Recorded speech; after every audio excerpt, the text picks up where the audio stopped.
Hey, Tim here. Back at it again.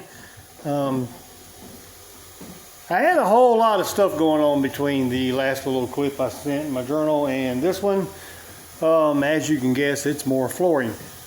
I didn't make any more journal entries because I figured you might not have seen them all if you've seen one, but you've definitely seen enough. But anyway, just to recap, this is all the flooring.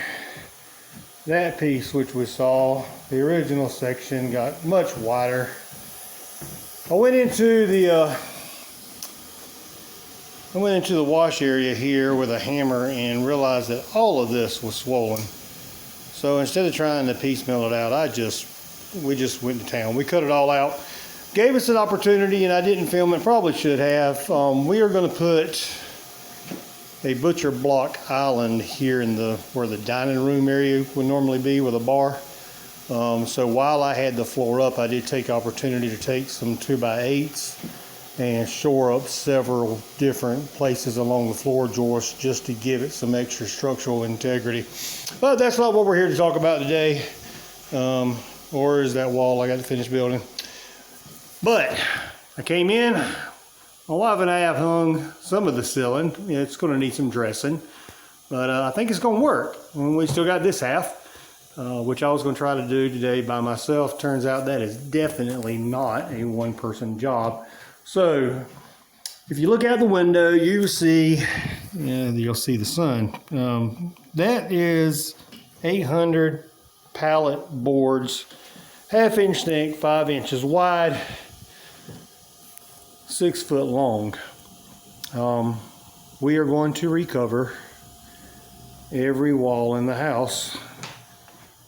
Whether or not we stain, paint, or just leave it natural, which right now is the running thought throughout, it's here. It's actually looking pretty good.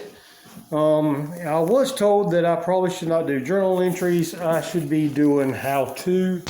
I'd love to do how-tos. The time crunch is not going to allow me to do a hour-long study on how to do this. Long and short of it is,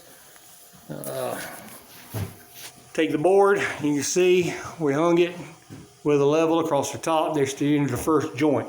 I went full length, cut the end off of that one, started back there with that end to get the offset, full length, and rinse and repeat.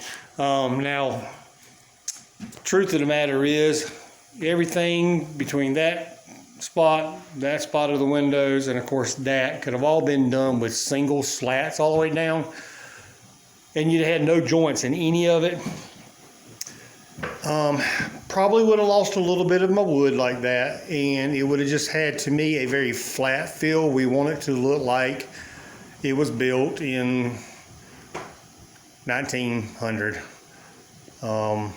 They didn't waste anything, so they would not have just cut ends off of boards and thrown them in the trash. So you would have had a heavier density of joints where they tried to scab together every little piece they could.